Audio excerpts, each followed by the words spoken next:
I understand that. I'm crying because the only door that was available for me to go to Jannah has now been closed.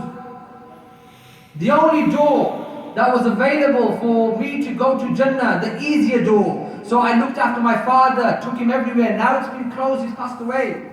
That's why I'm crying. So you have to be thankful that Allah subhanahu wa ta'ala has still in your company during this time. Even your parents. Do what you can, pick them up, play with the children, not with your parents. Pick them up, take them here, go to your relatives. Do those things that your parents will love. Even if your parents were to pass away, be in contact with their friends as well. This is also a sunnah. The Messenger sallallahu alayhi wa sallam, when Khadija radiallahu anha passed away, all her friends, the Messenger sallallahu alayhi wa sallam, would still keep in acquaintance with them. He had a special place in his heart for them. Why? Because he knew that if Khadija radiallahu anha was alive, she would also be happy. So if your father's passed away, your mother's passed away, and you know your father had a good friend, go and visit him. Because you know that if your father was alive, he would have been happy because your father spent most of his time with that person. If you know that your mother was always in the company of a certain lady, etc., go and visit her. Carry on that love, that bond, that kinship.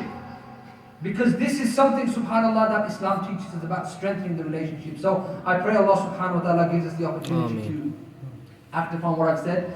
And I pray Allah subhanahu wa ta'ala makes it easy for our children in today's day and age. أقول قولي هذا وأستغفر الله لي ولكم ولسائر المسلمين فاستغفروه إنه غفور رحيم. And finally, before I go, just a quick reminder. I think the last time I came here in Ramadan for a fundraiser, I think there was something that was going on about the new wudu area, bricks and this, that. How far we've got with that? I was expected to walk in. It is about 13,000. 13,000. SubhanAllah. Brothers of Stoke, inshallah, I know that you can, inshallah, turn this project around. Wallahi, this is also part of the talk, the masjid. Because if the masjid is not sustained, or if the masjid is not fully equipped, then your children will not have a link with this hub, which is within the community. And then they will just go here and there. You have to make sure that this becomes not just a masjid, but it acts like a community center. Because the masjid of the Messenger sallallahu alaihi wasallam wasn't just a place where they used to walk in, pick up a topi from the box of topis, put it on their head, pray and walk back out and put the topi down. No, like we find in today's mosques. No. There were disputes that were settled in mosques. There were nikahs that were taking place in mosques. There were shura meetings in mosques. The mosque was a place where everybody came together, like a community. So for you, you have to make sure that this mosque, this masjid in Stoke is one that you try and do what you can to contribute towards, because wallahi, this is your sadaqah jariyah. This is something that will help provide a provision in this community for your children to be of those who can, subhanAllah, come here later on and be active callers to Islam. We need active callers to Islam nowadays. Wallahi, we're living in difficult times. We need to empower our youngsters so that they are able to articulate themselves, come to the mosques and have a superiority complex, not an inferiority complex. And when the mosques don't provide anything apart from the 5 prayers, then what happens? They feel that the masjid is the last place to turn to when it comes to Islamic issues. Rather, this is the hub where with your involvement, with your participation, you can get this project up and running, and inshallah many more in the future. So on your way out, inshallah, take a standing order form, give what you can in the future. You know somebody who has money, you can even, if they do a Qarz Hasna system here, you can borrow money off your friends, and inshallah if they want to pay you back in 2 years, 3 years, 1 year, subhanAllah, instead of investing your money in banks, letting your 10, 15, 20,000, sit there in the banks for a rainy day, why don't you give that 10, 15,000 here?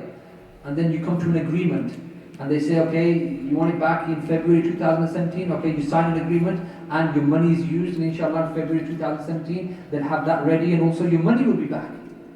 This is the barakah. And I've seen so many people who've given money like this, and Allah has opened up the barakah, the gates of provision for them, that they've refused when it came to getting the money back. They said, you know what, that day when I gave you £10,000 and I said that I want it back in January 2017, for example, so many amazing things started happening in my life, you know, this, that, you know what, keep that money, just keep it.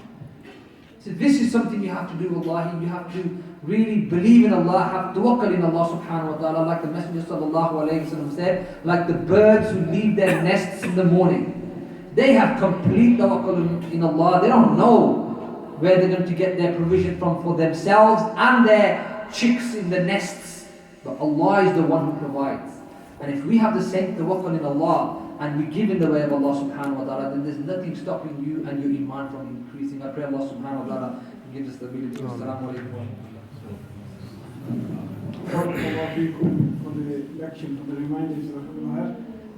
Before you leave, there are some refreshments available in the back hall, inshallah. So please take part in that. And we'd like to thank the speaker and all the other speakers for the beneficial advice and reminders that they have bestowed upon us today.